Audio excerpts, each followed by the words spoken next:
Welcome. I'm Kevin Miller. This is a podcast about how we make meaning of our lives and experience the miracle of living. In this episode, being aware of, but not controlled by our propensities. I grew up believing we are only who we make ourselves to be. That's what I wanted to believe. Nature versus nurture. And I was all about nurture. Then I had 7 biological children, 4 boys and 3 girls. And they came out of the womb with such obvious, specific propensities, predispositions. 2 of my sons are only 15 months apart. Their upbringing was very similar, and they could not be more different. So as a culture, we've gotten pretty enamored with personality profiles and ancestral data to help us know more about who, quote, we are.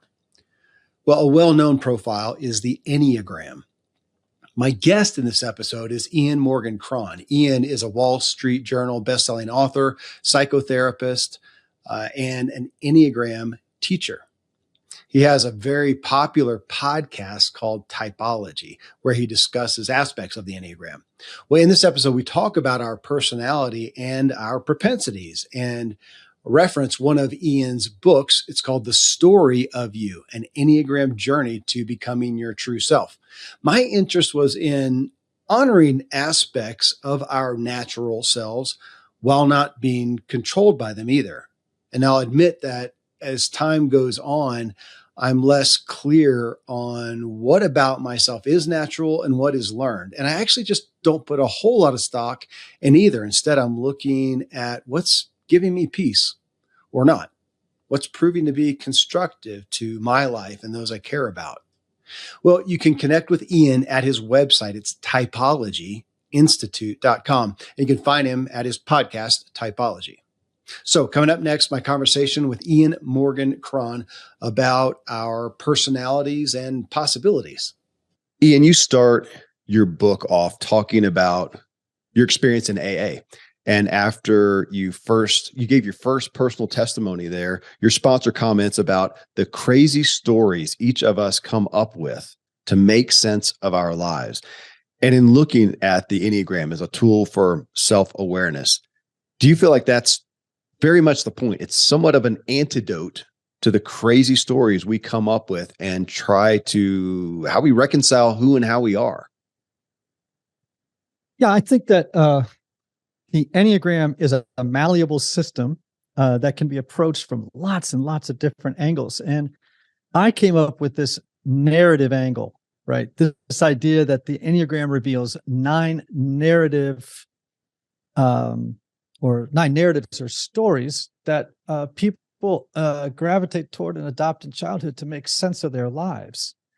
And because we need narratives or stories, right, to understand who we are and how the world works. And it's really important, and I'm sure we're going to get to this, that we figure out what the story is that we are navigating our lives by, and that it's true, right? That was my next point, because the next thing that he says is his question was, do you ever wonder if you're living in the wrong story? And so I'm going to ask you that. What does living, well, first off, I feel like I don't know that we believe that. I mean, we just believe. That's what continues to kind of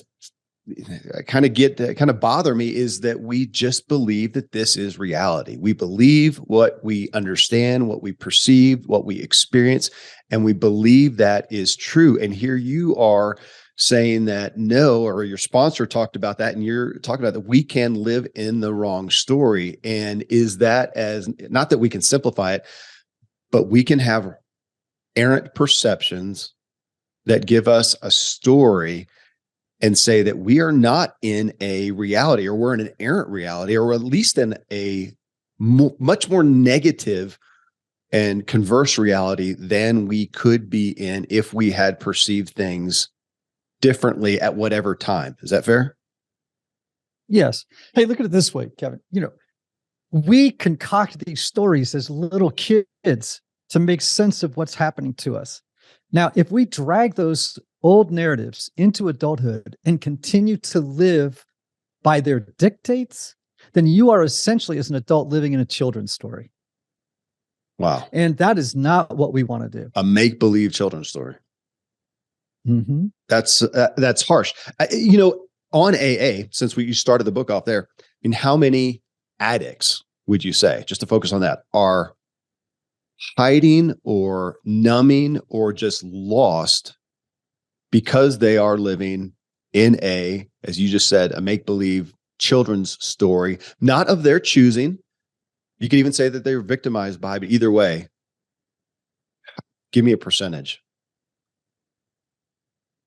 There's even a better percentage. Okay. Everybody is an addict. Okay. So let's get straight there. All right. Okay. So you could be a chemical addict. You could be what's called a process addict, which would be compulsive behavior. So that might be watching porn, or it might be, eating 15 bags of Fritos every day, or, the list is so long, it's unreal. All of which serve to help us avoid feeling feelings that might be too overwhelming for us, or at least that we perceive are too overwhelming for us. I just going to say, I think everybody, not just addicts, are living in flawed or broken stories. Pieces of them might be true, but largely, I think, and this is my experience as a therapist, the underlying premise of each of those stories is wrong. So, we'll jump into this perhaps a little bit later on, but I could give a 1-sentence or 2-sentence description of where the stories we tell ourselves about who we are and how we think the world works are just misunderstandings. They're old narratives that served us as little kids, but now limit us as adults. Okay, that's what enamored me with the book. Is that fair? Is that too much to literally just list through right here? I would normally not do that, go through a list like that, but is that too much to do? Is that fair to hit through those? Because I read through them. And folks, of course, I'm shamelessly promoting the book, The Story of You. You can go through those, because when you tell the stories, and I've been exposed to a lot of personality profiles. I had done the Enneagram in the past. And yet in reading just those basic stories that are like on page 39 or something like that, I can't remember. Not only did I resonate really easily with my Enneagram number, but it was really obvious to me, and also which ones I was not. It helped me see them a lot more clearly. And I hadn't thought about you doing that, but you want to do that? A 1 sentence on each one? Sure. Okay. Yeah, and you could even start there. I'm a 7. You a 3? No, well, a 7. Okay.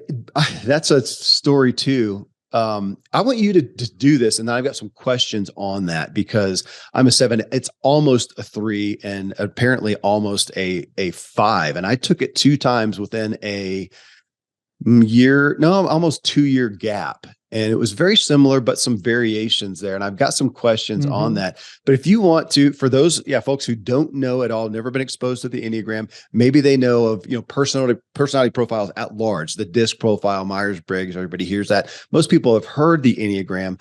I will say that by far and large, over the past 3 to 4 years, I have heard the Enneagram. It feels like it's in a lot of ways taken over the space as the primary go-to by therapists like you and people in this self-help space, as it seems so, I don't know if it's fair to say robust, but it seems to have eclipsed the other ones. So, but tell us how, maybe explain it, or even maybe how it differs from the others, whatever you think is most helpful. Sure. Well, just to help people, the Enneagram is a personality typing system that teaches there are 9 personality styles, one of which we adopt in childhood as a way to cope, to navigate the new world of relationships, and to protect ourselves, right? There's an underlying motivation for each of these types that powerfully influences how it habitually and predictably acts, thinks, and feels from moment to moment on a daily basis. So here are these 9 types. I'm going to just give a few sentences on each, and I'm going to describe their unconscious motivation and the story they tell themselves that limits them and is self-sabotaging in adulthood. Helped them as little people, but hurts them as adults. Okay. Yep. So Type ones are called the improvers. They're honest, they're conscientious, they're detail-oriented, really self-disciplined. I'd say morally heroic people. And the underlying false premise of their story is the belief that the world loves and rewards only the good people and judges the bad ones. So if you're trapped in the improver story, you try to gain love and a sense of control by pushing down your anger, meeting your own high internal standards, and seeking to perfect yourself, others, in the world. Okay. Which did I read? You used to call that the perfectionist, I think, and you changed it to the improver. I did. Yeah. Okay. That's cool. Yeah, probably because I got so many emails from improvers saying, why is our signifier the only negative sounding one on the Enneagram? So, okay. All right. That's good. So twos are called the helpers. These are people who are giving, they're supportive, they're caring, they're servant-hearted people, and they desperately want to be liked and appreciated. And when people who inhabit this fiction of the helper unconsciously believe that they can't be loved for who they are, but only for what they do for others. So it makes sense then that disavowing their own needs and helping others becomes their strategy for gaining love and approval. Okay. Now, threes are called the performers. Now, you know a lot of these people, so do I. They're driven, goal-crushing, image-conscious, and accomplishment-focused people whose dominant story is based on the mistaken notion that being successful and avoiding failure at all costs is the only pathway to being valued and loved. Okay, right? I'll share mine when you're done here, because that's almost my top one. I mean, that's almost who I am, but apparently I just fall over into another one. So, but that's the one I completely resonate with. Yet I do another one too. So you can help me reconcile that. So keep going. Great. Fours, we think there are fewer fours in the general population than any other type. We think there are more sixes in the population than any other type, followed by nines. So fours are kind of the unicorn of the Enneagram, and I will cop to the fact that I am a four. Okay. They are called the individualists. They are creative, they're sensitive, they're temperamental, they are emotionally intense people whose story revolves around the misguided idea that they're missing something crucial inside. And until they regain it, they'll never be loved or understood or feel whole and welcome in the world. So fours can become addicted to their own suffering. They seek to shore up a shaky self-image and achieve belonging by appearing special and unique. Okay. Now, let's hit fives. And I know that was a question you have about your own life experience. They're called the investigators. They're private, highly observant, analytical, and at times, usually, emotionally distant. So the fives story centers around the idea that the world is intrusive and makes more demands on them than they can meet, particularly in the sphere of relationships. So fives then protect themselves against intrusion by reducing their own needs, observing rather than participating in life, isolating and gaining knowledge. Oh boy, do they gain knowledge. Information is power, friends. So it's gaining knowledge to fend off feelings of ineptitude and inadequacy. Okay. So sixes, right? I love sixes. They're called the loyalists. They're warm, trustworthy, questioning, anxious people. And their broken story revolves around their belief that the world is a dangerous place in which the only way to feel safe and certain is to remain hypervigilant, to forge strong alliances, and prepare for the worst. I have a friend of mine who's a six, man. And he likes to say, I suffer from pre-traumatic stress disorder. Oh, I've never heard that. That's excellent. Yeah, because they have this anxiety. They're always future tripping about what could go wrong. All right. Wow.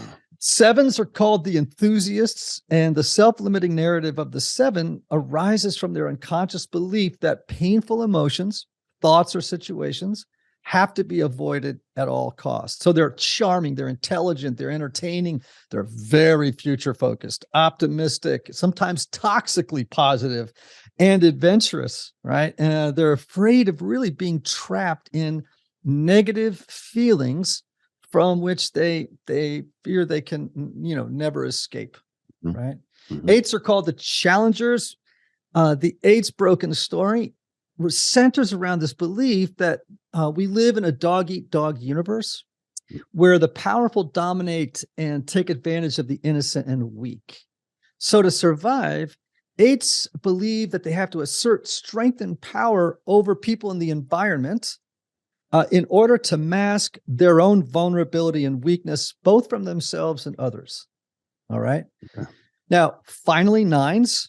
They're called the peacemakers. I am married to a 9. I got a daughter who's a 9. I have a daughter who's an 8. I also have a son who's a 7. We're all over the map in my house, right? Okay. So the peacemaker story centers around the unconscious belief that the world thinks their presence doesn't really matter. And therefore, to avoid disconnection and to keep internal and external peace, 9s believe they have to just go with the flow, avoid conflict, and merge with the preferences, viewpoints, and opinions and priorities of another individual or a group. So those are the 9 stories in short, right? And do you see how each of them is fundamentally broken and how it could limit people? I do, and I greatly appreciate the focus, even though somebody could look at it and feel like that's just a pessimistic look at it. So let's first off reconcile that. I mean, this obviously you can take the Enneagram and find out the glories and the beauties of that. And I grew up really with a focus on the disc profile. Matter of fact, my dad, Dan Miller, 48 Days fame, is one of the, I think, biggest sellers of the disc profile. Now, I know he loves the Enneagram too, but they do that. And my entry point into that, or my primary perception or experience, was that we take that, we figure out really where our strengths are. And I was thinking about it from a work vocational context, and look at that and go, okay, that's where I want to spend my time, is in my strengths vocationally, and maximize those and get help with the places I'm weak, delegate those, whatever. I get that. But here, obviously, everybody, there's glorious stories about incredible people in all 9 of these profiles here. And yet you coming to it, go, yeah, okay, but this is where you're going to tend to, this is your weakness. This is your errant story that you're going to live in.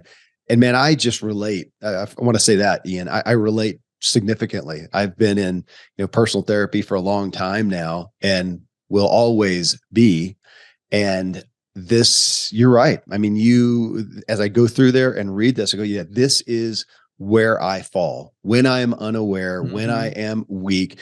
And this is, to a degree, well, let me ask you that, because you talk in the book about, in essence, I'm going to paraphrase, but saying, as you got into this, you studied this, you embraced this, you engaged with it, and you became a new man. You became a new person, in essence.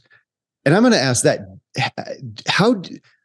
tell me what that looks like, because I've struggled with that. Am I going to look at this with hope and expectation that I literally wake up one morning and I no longer have those old programs, those old narratives, those old, actually you use the word scripts, talking about our buddy Donald Miller, but those old scripts coming through, I'm going to actually get rid of those? Or are they all probably going to still be there? And I may wake up 20 years from now to one of those scripts rolling, but I just know it. I recognize it and I dismiss it. And tell me. Okay.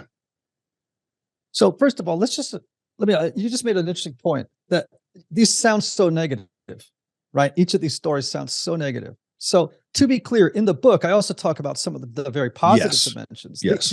The Enneagram, here's what differentiates the Enneagram from DISC, Strengths Finders, Myers-Briggs, Colby, Hogan. You and I could go on with a long list of these instruments, right, for developing self-knowledge. Right.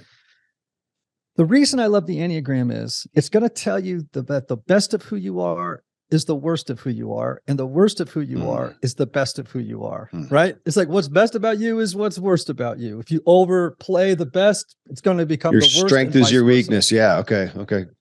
Right. So, and I like it for that very reason, because it's like, hey, we've got to face the truth about ourselves before we can live into the best about ourselves. We have to look at the negative stories before we can live into the best positive stories, right? So it's a very realistic system, right? The Enneagram doesn't pull any punches. When you find out your Enneagram type, usually you're a little appalled, Because you're like, someone's been reading my mail, man, and this is really uncomfortable, right? Yeah. Yeah. So I like it because it's like, hey, let's not fool around here. Let's go look at the shadow so that we can move into the light about who we are. And so, to be clear, this book is for people who know that something's not working, that something's broken, that their marriage, their career, the things that they dreamt, the things they hoped for, the rules that they lived by, the beliefs that they've acquired are just not serving them. They're in all these areas of our lives are kind of rickety or failing.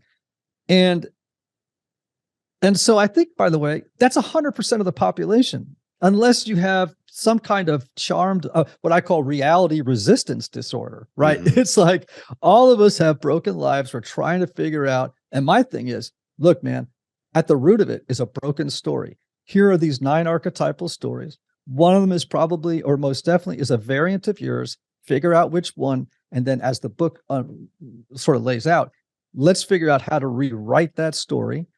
Or, as you said, recognize when the story has launched. Yeah. And we are again living, we're living under the tyranny of it. And here's how we can get out in the moment. What resonates so much with me, Ian, is you saying that this is the best of you and the worst of you and the best of you. What I found in myself, what is a primary premise of my book that comes out in about 6 weeks called What Drives You on Drive.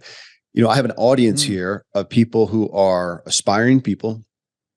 They have primarily realized areas of success. And in this context, I'm going to say they have taken their whatever number they are. And in the strength part of that, and the glorious part of that, they have taken that and they have achieved successes. And yet, as you're saying, that best part of you also has a worst part. And being unaware of that is where they are failing. And it's frustrating. It was to me that over here, I'm having these great successes. And it was it is so frustrating that then over here, the math doesn't work. I feel like I'm applying the same principles of success, if you would, that are rocking it over here in this area of my life. And they're killing me over here. It's not working out. And I feel like I'm doing the same thing and it's frustrating. And it was being unaware of just what you talked about, that strength has a dark side in essence. If it's not held, I saw your eyes got wide, held. Okay. So tell me that so many people are here, and that's what's frustrating because they're having success and they're having failure. And we want to have success beget success. And yet you're showing us that no, if we're unaware and what would you say? Unfiltered, unmodified, unhealthy in it, then that's when we're going to go awry. Yeah. So, years ago, Cornell University Business School, they did a study of 72 high-performing CEOs of companies ranging in value from $50 million to $5 billion. And what they wanted to find out was what characteristic or quality did each of those men and women have that accounted for their disproportionate success? Yeah. Here is a single line from the conclusion of the study that blew the researchers away and myself when I read it. They said this: the key predictor of success in business is self-awareness. Now, that's an amazing statement, right? You would think it's grit, determination, the ability to do long-range planning, all these hard skills. I want it to be those, Ian. I want it to be those things. Those are so much easier. Yeah. You bet. But it's self-knowledge, self-awareness, knowing where your shadow is. It's knowing about your broken story when it launches, and then realizing how it affects you and others in the moment, right? Yeah. It's about understanding how your personality, how you show up for life. Let's define personality that way. Impacts the environment for good or for bad, right? So self-awareness could be also to sort of maybe described as the ability to observe, monitor, and regulate the way that you act, think, and feel from moment to moment in a business setting, at home, in CVS, wherever you may be, right? Yeah. So the Enneagram, I think, more than any other instrument, helps people develop self-awareness. And a key part of it is, what's the story I've been living? How can I jettison those parts of the story that no longer serve me? how can I rewrite the story? And how can I, and because as you said, listen, these stories are sticky. You've got them as a little person. You've been living it a long time. How do I begin to recognize when this story is again taking hold of my life and immediate experience? What do I do so I can step out of it into a much more beautiful adult story that I want to live? Okay, I've got a big ticket question that I'm going to ask you. Okay. That I've grappled with, honestly, Ian, and I do even here. As I continue to look at the incredible ramifications of our childhood, of our initial programming. We could say of our genetics before that, but then of our programming, and realize how much that shapes us. We just had Vienna Farron on the show. Her new book is The Origins of You. And it's talking about that, the power of that origin story.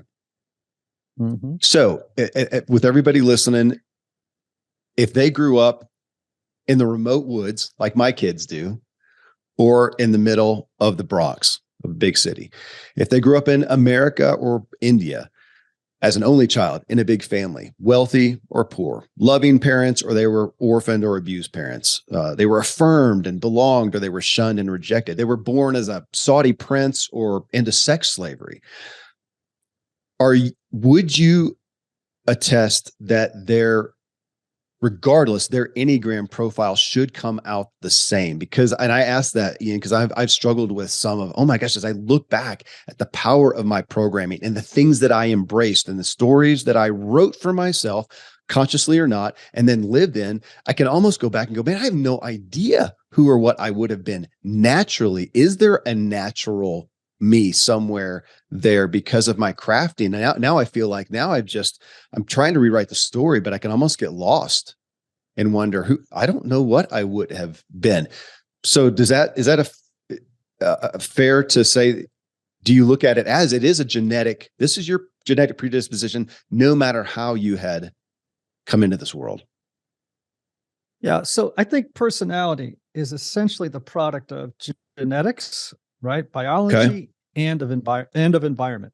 Okay. Now, is it 50-50? Is it 70-30? Is it 86-14, percent? I think that moves around depending on the person, right? And I would also say, I'm a therapist, Kevin. I've worked mostly as a consultant in the corporate sphere. However, in my experience, when I work with clients, one of the things that they would sometimes do is get sort of lost in sort of what I call side eddy questions. Like sometimes a counseling client would say to me, "Why me?" And eventually, I can work with that question for a little while. I just say, "Well, why not? Why not you?" It sounds harsh and cold, but after a while, it's like, does it really matter now in the immediate? Like, we got to deal with what is right now. That's fair. Right. Yeah. Let's do what's in front of us and not get kind of like thrown off into side questions too far that are interesting, but might be a distraction from us doing the real work at hand. Okay, that's fair. So then another aspect of that question, and I know, and I'm not, I've done the Enneagram. I've tried to learn some. I'm not an expert in it. I know that you have different ways of saying, hey, this is who you are in your health, in essence. This is your propensity. In your unhealth, you can sometimes fall into another category. Is that a good way of saying it? Yeah. Yeah. It's a slightly complicated question, but let's put it this way. The personality operates on a continuum from health to unhealth, right? Okay. It also, we might think of it as from awareness, being a very self-aware person, to a person who's operating like an automaton. We're just moving through life asleep. And, when you do that without any awareness, you bang guardrail to guardrail through your business, through your friendships, through your marriage, your kids, everything. Now that continuum, you're kind of moving around on that continuum all day, right? It's not like, oh, I'm a very self-aware person and you're always living there. Right. Yeah. It's fluid. It's moving around. Right. Now, I think that, yes, the Enneagram teaches that when I'm a 4, So when I'm doing really well, I start to look, act, and feel like a Enneagram 1 who's very healthy. Now, I will always be a 4. I never become a 1. Because my unconscious motivation never changes. However, I just start to really look like it, like a healthy 1. When I'm not doing great, I start to look like an unhealthy 2. And each number, because it's a dynamic system. So are you still a 7, do you think? The enthusiast, or do you think you're more of the performer, the 3? Can I try to explain and have you help me figure it out? Yeah, but before you do that, Okay. let's say you were a 3. Okay. When you are doing great, Yeah. you're really a self-aware person. You're going to look like and act like and feel like a healthy 6.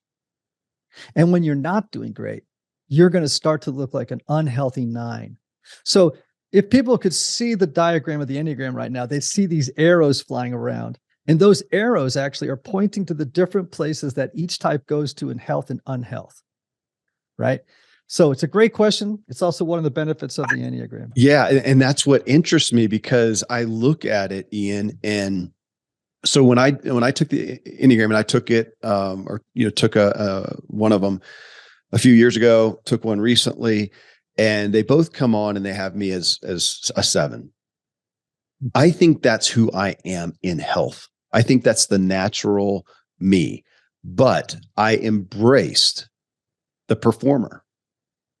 I like the accolades, the affirmation, the acceptance, the approval that I got from performing. And so I really embraced that. And that's the story I wrapped myself around, not the enthusiast as much. I was that in health, I think, but I really embraced the performer. And as I did that and lived that story, I came to a place of burnout, of trying to earn everything and trying to fix everything and trying to be Superman. I came to a place of burnout.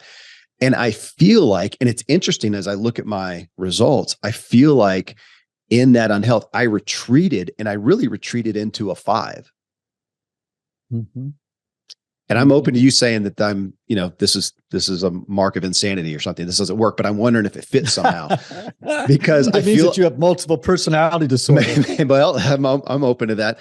I think some people in my family might attest to that. Well, actually, that's it though, because if I looked at my family and if you talked with them, I think they would say, yeah, I see daddy or husband, I see him in health and happiness over here. But then I see him in unhealth and he comes over here. And I wonder if that's in health, a 7, in unhealth, I retreat to a 5. And yet I'm kind of always a 3. I'm always performing. I've had a hard time letting go of that. So play with that with me. Sure. So first of all, to be clear to the audience, you are all 9 types. Okay. You contain all 9 types. Okay. You only have one that's dominant. So we call that your dominant type. So if you're, I'm a 4, that's my dominant type. But trust me, there are times today when I'm going to be a 1 improver. I'm going to be a 6 loyalist. I'm going to be a 9 peacemaker, right? They're all in there. It's just one is dominant. Okay. So that can sometimes confuse people, and I can tell you how to get out of that confusion. The 3, you're going to see that it has some overlap characteristics or features with the 7. 3s are very optimistic. They're very future oriented. They are very confident. 3s have trouble naming feelings. 7s have trouble actually moving toward difficult feelings. So sometimes that looks alike, right? If you're a 3, the unconscious motivation is you have a need to succeed, to appear successful, and to avoid failure at all costs, because you see a world that only values people for what they do and accomplish versus for who they are inside. That's just the way you sort of saw the world growing up. It's a broken story, but there it is. Well, can I get candid and admit some that I do tend to see that. I see that in myself, that I'm sitting in here doing it. And this sounds terrible. I hate to admit that, but I tend to value success. And I value people who are pursuing success. And if they are not, according to mine, I think I can feel judgmental at worst, and at best, I just don't understand. It just don't resonate. Yes. And so, yeah, I that makes sense for sure. Yeah. If you're a three, I bet you lots of your listeners are threes, right? So here's the deal. You're going to be someone who cares a tremendous amount about productivity.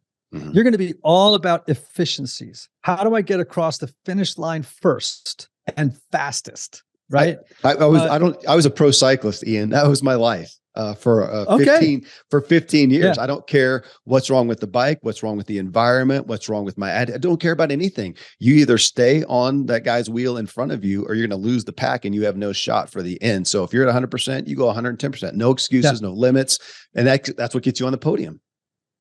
It's also what has gotten you through business. It's gotten you through lots of stuff in life. I'm sure it wasn't just limited to the bicycling thing. That might be a metaphor for the whole of your life. It would be. And yes, and yet that's also, let's go back to what you said, the strength and the weakness, or the best and the worst. It's also what I took into relationships and wrecked them with. Yes. So that's the result of a broken story. You organized your life around that broken story of, I got to be successful. Kevin, I have a what's the equivalent of a mastermind group. I got 7 guys. They are very high achieving men. I mean, extraordinarily high achieving. So we're talking about private equity guys, venture capitalists, CEOs, people who are heirs to fortunes, right? And now are running family offices. That kind of level of person. And we spend the first weekend of our time together. We do 3 to 4 weekends a year in fantastic places, deconstructing the story that has dominated their life and has made them successful in business, but has ruined their marriages, made them estranged from their children, given them heart attacks, and also that have made them tremendously successful and given them great satisfaction. So it's a little bit of it's a mixed deal here, right? And again, as they learn to understand the story, they go, oh, that's why that happened. Yeah. Right. And it's just like the penny drops and they go, I want a new story. Because I'm at a point in my life where the old one, I am out of ammo. That's one of the things one of my guys said. I'm out of ammo. I need a new story. I have beaten the old one to death, tried to make it work. It did a little bit in some areas, but now I got to figure out what it is about that story that's sabotaging the very things I most want to succeed at in life, which is relationships and friendships and loving my kids and doing all the things that ultimately will matter. Because you know what, Kevin, you know this, in 100 years from now, no one will care how much money you made. They won't even know. No, in 30, 40 years from now, no one's going to say, damn, that guy had a big house. There's another show we could do right there of men. I would even say specifically American men in their 50s and 60s who are now they're sitting there and going, oh my gosh, I'm just done. I'm done. And I want something that matters. I want legacy. I just spent some time in Mexico with a group of 12 guys talking about legacy. Very similar stories. Well, you said the word a couple of times, motive. And I want to understand that, because that feels, and I'm not pushing back against the genetic, nurture versus nature thing, but I'm asking if we look at our motive, and if I understand, become aware of my story, especially the errancy of my story and what's motivating that, and now going, okay, I don't have to win and earn people's love. I do not have to perform for my self-worth. I am worthy as unto God and myself. And if I change my motive, but again, you're saying if I change it, doesn't mean that I become a different number on the Enneagram, but I can become healthy and balanced in it. Is that a fair word? Okay. Yeah, you would become a healthier version, or you would become the highest expression of who you are. Yeah. Okay. And that's where we want to get, and also to be clear, Kevin, I'm a 4 on the Enneagram. I'm an artist. Artists are disproportionately represented. 4s are more artists or 4s probably than any other type. There's parts of that story I love that have served me well and that I always want to be grateful for. But there are parts of that story that led me to become an addict myself. And so for me, it's just the awareness of it that has been so helpful. in terms of having self-compassion, recognizing I wasn't consulted about the story I inherited. You know what I mean? Like no one's, I got to, I have a therapist friend of mine who used to say to me, Ian, this is your life. These are the cards. And now the question is, what are you going to do with them? Yeah. These are the cards you got, man. Don't argue with the cards. They are what they are. Now, what are we going to do with them? And I would apply that lens to this idea of story. These are the cards, man. I did have an abusive childhood, physically, emotionally, sexually, a father who died of drug addiction and alcoholism, a mother who was completely lost in the middle of all that. You can imagine the wreckage of that. Yeah. Those are the cards, man. Those are the cards. Now, I've had to say to myself, I've had a broken story that tried to help me deal with the feelings of that childhood through drugs and alcohol. I was very fortunate and lucky to be able to deal with that and to move on in life. Still had a lot of work to do, but so much of it was saying, I'm not a victim. I'm not going to fall prey to self-pity. I got work to do. It may be harder than what other people have to do, and it may be less difficult than what some other people have to do, but it's the cards I got a deal in order to move forward into a new story. Because that old story, I was drowning in it, right? So we got to move, and I think that's true of all of us. And I do appreciate that and want to point that out in, I hope, compassion, that we're saying, we can all become that healthiest version of ourselves. But some, as you talked about, unfortunately have been dealt cards, and your journey there is going to be harder. End of story. You know what? I mean, that the fact is, life is ruinously unfair. Yeah. And, this is why, for those of us who have made advances in our lives, we've been fortunate. Whatever word you want to use, fortunate, blessed, subjects of grace, I don't know. The fact is that our job is in part to reach down or reach next door and help others who have a steeper staircase to walk to find their way up to the places we are or places ahead of us on the journey. I want to ask a question. This has a little relation to your prior book, The Road Back to You. Mm-hmm. And as I was ruminating on that a little bit, it reminded me of Tama Bryant. She's the new president of the American Psychological Association. So we had her on the show a few months back, and her book is called Homecoming: Overcoming Fear and Trauma to Reclaim Your Whole Authentic Self. So to reclaim, and yours is The Road Back to You.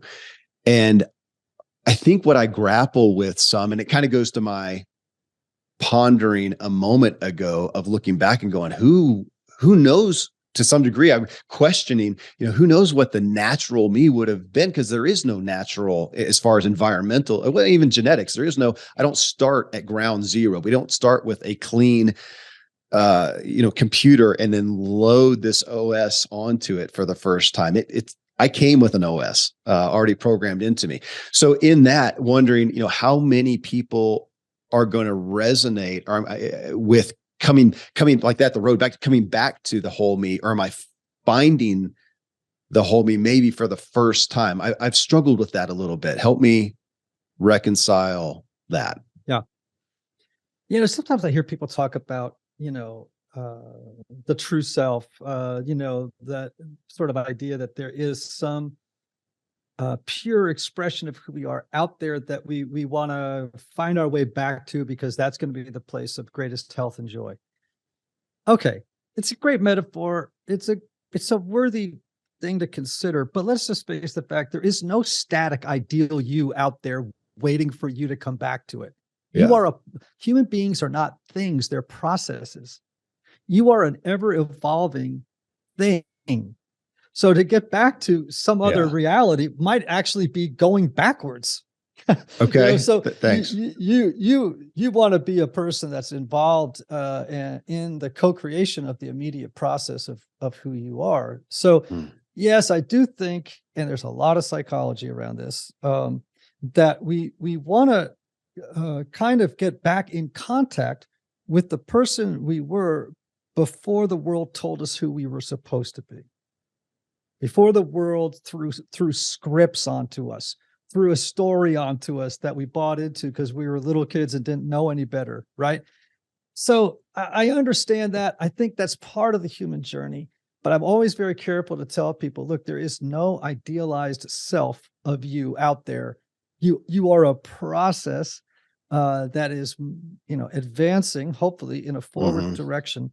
And it's much better to deal with who you are right now than to worry about who you were or some ideal out there, some platonic ideal floating around out there in the ether. Yeah, it does. It amazes me because you're talking about genetics at one aspect, that we have pre-programming in our genetics. Then the day we are conceived and we are in a womb, and that 9-month process, we are exposed to so much through that host, through that womb, that we're exposed to the anxieties, the excitements, the feelings, the very air that they breathe starts that, again, for lack of a better term, programming process that is shaping us and shaping how we come into the world, what we understand, how we perceive it.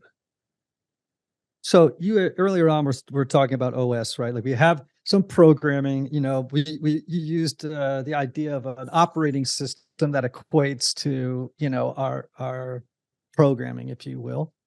And what I would say that what the book, The Story of You, is talking about is the line of broken code in that programming. Okay. So all of us have lines of broken code. And I'd say that through the lens of this particular book, that broken code is revealed in these broken stories, right? That's one way of looking at it. We have to go back into the operating system as part of the human journey to fix the code, man, that we can fix. I can't make you, let me put it this way. One of my kids is an 8. So they are a challenger. They're aggressive. They can be notoriously blunt. They are hard drivers. They can be, when they're not healthy, intimidating, and they can be elbow throwers. Okay. Now, one of the great things about this child of mine, she's done a terrific amount of work on herself. She has gone in and looked at the broken code, and she has crafted a new story that is a healthier, and it takes all that energy and channels it in right directions. Can I tell you something? She came out of the womb that way.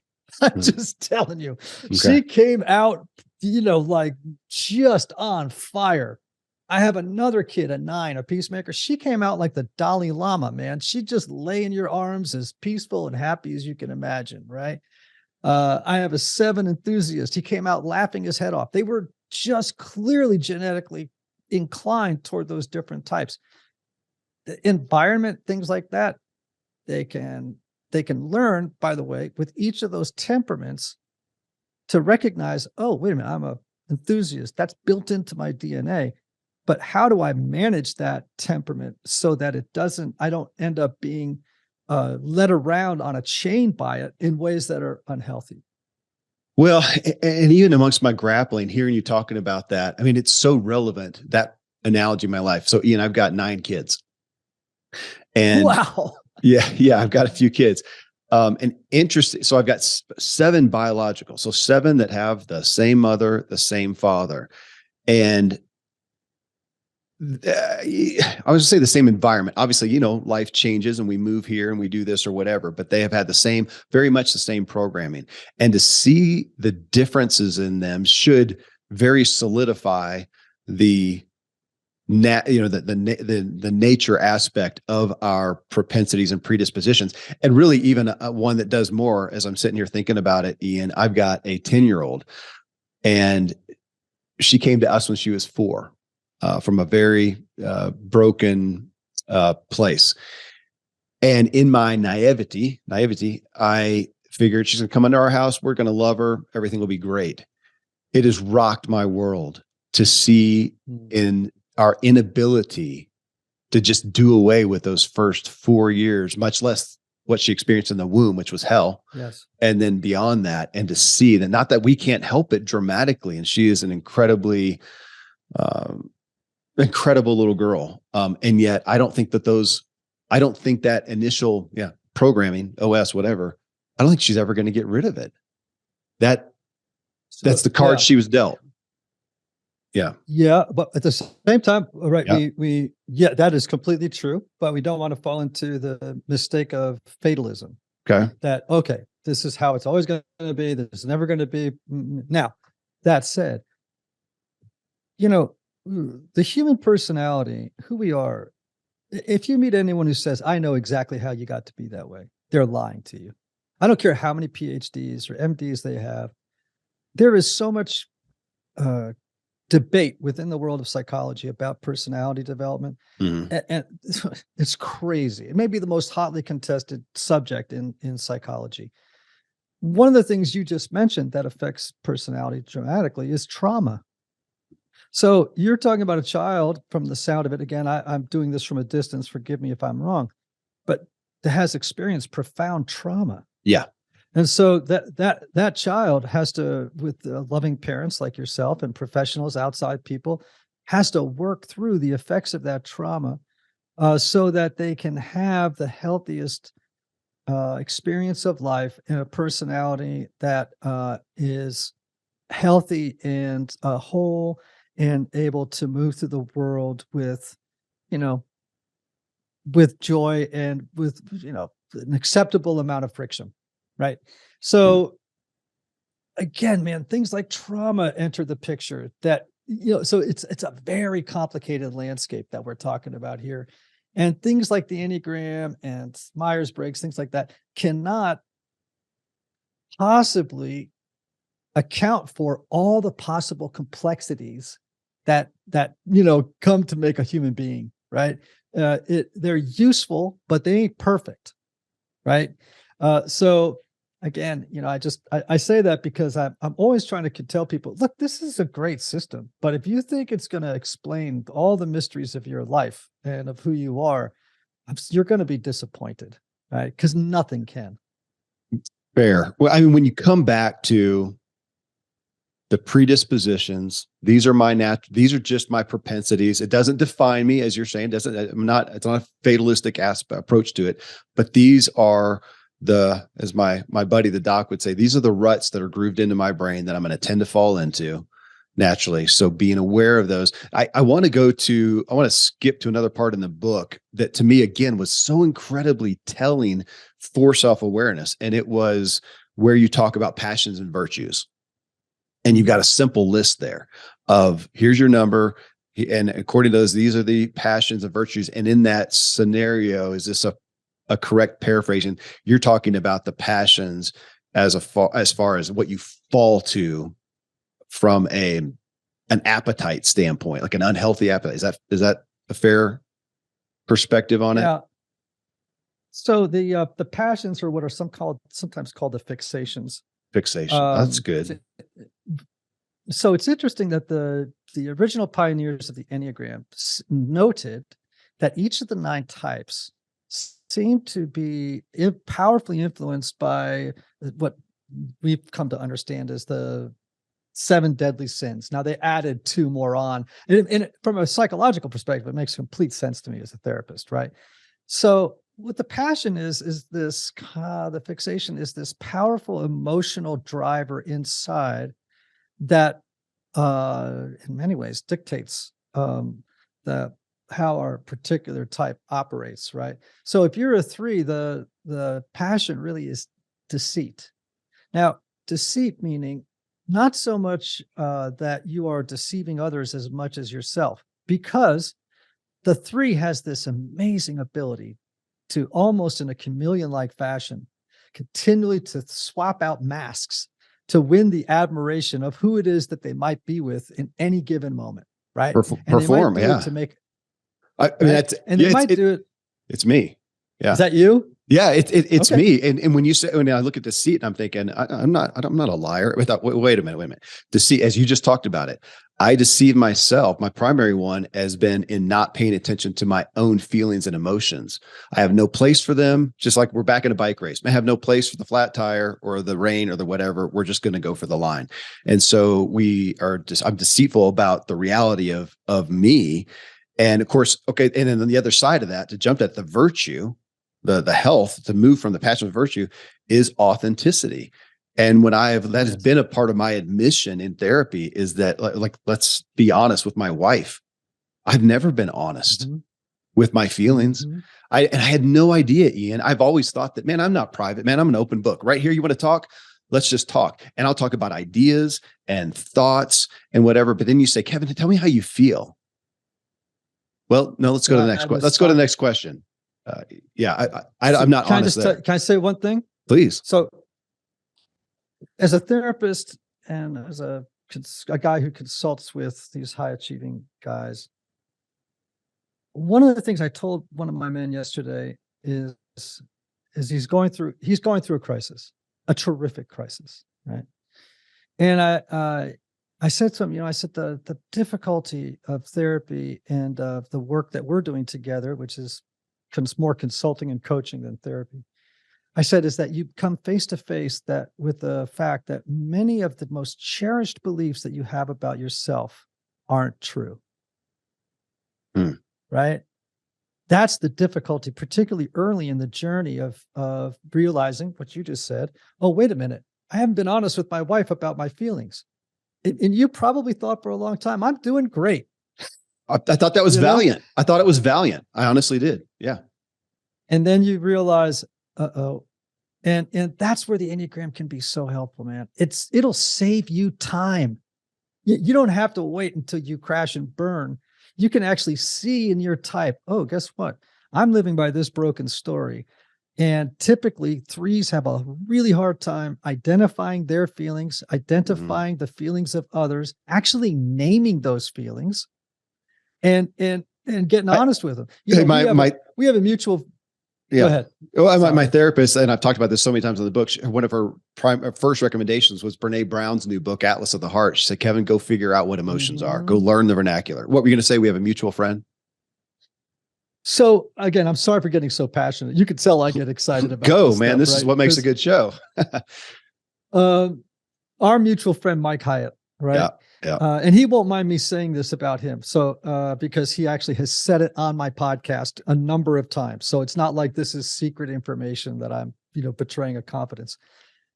Mike has on his desktop, he's a hardcore 3. Mike has on his desktop, or did for a long time, one of those feeling wheels that a therapist will give you. Wow. That shows you all the names of different feelings, and they have those goofy little faces. Go with the feeling.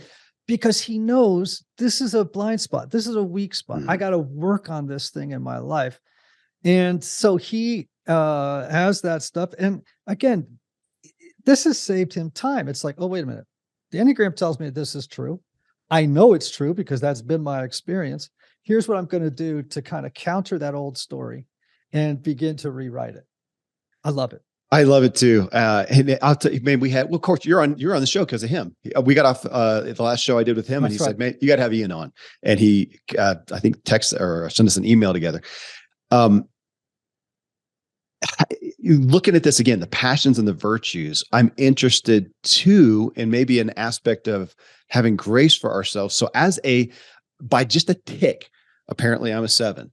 And looking at that, the passion is gluttony. And the virtue is sobriety. And I'm interested in that one because I really like my gluttony, Ian. I really have fun with it. I love the celebrations. I'm a foodie. I love that. I love the gluttony of the outdoors and my joy of that. And I love just enmeshing myself in that. Now, the risk is addiction. And falling to that. And my latest therapist actually, and looking at that and going, because I was asking, am I addicted?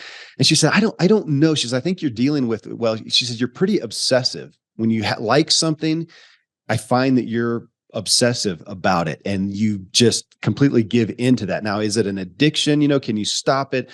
Whatever, we can get into that. But I like it, and yet it feels, I guess I'm asking that in regards to the passions. Is there a place to become friends with that, but in moderation and understanding the other side of it? Can I have gluttony and sobriety? What's the balance of that? Actually, that's an interesting question. I'd like a word for the balance between those two. I don't know if anything pops to mind for you, but that would be interesting in making peace with those. Yeah. So you are a 3, your dominant passion, if you are a 3, is not gluttony, right? It would be deceit. However, because you're all 9 types, you struggle with all of those. Yeah. We all do. We all struggle with gluttony and sloth and envy and, um, being lustful. I mean, you know what I mean? Like we struggle with all of them. You just dominantly deal with deceit. Now, Yes. as regards gluttony, for the 7, that refers to the 7's propensity to try and jam as many pleasurable, fun, interesting, exciting, and stimulating experience into the present moment as is humanly possible. That's my motive. My motive in every moment is thinking about the next pleasure, even if it's just a cup of tea. I'm thinking about that. As soon as we finish this thing, I'm going to get a cup of tea. That's what's always predominant. Okay. So doesn't mean you're a 7. Remember, if you're unconscious motivation, the most important thing to you is succeeding, appearing successful, and avoiding failure, right? If that's what's most like you, even if by 5%, that's your type, okay? You may be close to that with a 7, but 7's not you, right? You may be very close in your score. Maybe your second highest score is 7. But the motivation is, as I described it, you're a 3, right? And so, as I mentioned earlier, the broken story of that 7 is that, man, I cannot fall into painful feelings, experiences, situations. And to counter that, I am going to try and jam as much pleasure and fun into every given moment. Like, did you ever watch the show, not Arrested Development, Parks and Rec? No, I know the name of it, but never saw it. All right. Well, whatever. There's a character on it played by Rob Lowe, who is so classic 7 that it's mind-boggling, right? Anyway, it's I've actually taught that in a film class at a university, that show, because all 9 types are represented in the main characters of that show. So it's this avoidance of pain. It's the need to reframe everything as a positive, even if it's, a negative that the rest of us would be bowled over by. It's just it's this constant need to avoid pain. So that's the gluttony piece. As you said, the virtue is an antidote to that fixation or that passion. Sobriety in that case is just like buckling down, getting focused, not flitting from one new interesting idea to the next without accomplishing very much in any sphere of your life. That's the danger. That's what sobriety is referring to. Well, I want to encourage people on, taking the Enneagram, obviously, but then learning about it. And that's why I feel like, taking the thing and then coming into this book, the story of you, and then learning about it. Because as I read about it, and again, the propensities, and it's so funny, Ian, you actually say it's on, page 179. I wrote it down. In regards to 7s, you're talking about 7s. They're the self-help gurus and sales reps. And I think my show's called Self-Help. Well, he just nailed me to the wall with that. Understanding, again, you said the best can be your worst, the worst can be your best. Again, I looked at that. You talked about 7s as you have a son who's that. And you said, no one can manufacture optimism continuously without sacrificing a part of their humanity. And I feel like that's what you do with all 9 areas here, is you take us through and go, man, this is the glory. I mean, being optimistic, that's not a bad thing. It's helped me in so many ways. It's been a gift to my life. And it's also been the bane of my existence. Same as with the 3, the performing. It has helped me, like the guys you're talking about. Man, it creates success on the ball field or in the executive, in the business arena or whatnot. And yet, over here, though, if that's who you are trying to earn, it doesn't work in relationships, doesn't work in our own self-peace. And that's really what broke me, Ian, is realizing that, man, I've got a lot of things that I'm excited about, a lot of successes. I don't really have peace. I don't really have that. And it took burnout to show me that. I wish I had, there's the hope. If you haven't come to that end, is getting into this stuff, right? Self-awareness, so you can become aware of it before you hit that valley, and you have to. Yes. And by the way, it's a grace when you hit it. And it's very hard for people to see that in the moment, right? But you got to fall apart to be put back together. If the old story, eventually that old story, if you're lucky, is going to fall apart, and you're going to have to deal with it, because guess what? Your old story isn't who you are. It was designed to protect who you are from suffering and pain. Okay. And so that's why that story is there. And as you get older, you are able to, with compassion, say to yourself, guess what? I'm an adult now. I'm here for myself. I don't need this story anymore to make sense of the world or to avoid pain. I want to live in a more adult story. And then you have the agency and the freedom to rewrite it. And the story of you not only sort of reveals the broken stories, guess what? It goes even further. The back half of that book is all about, how do I claim, rewrite, and live into a new and better, truer story for my life. I was going to ask this earlier, but I'm going to end us with it and ask you right there on the story of life, for a couple highlight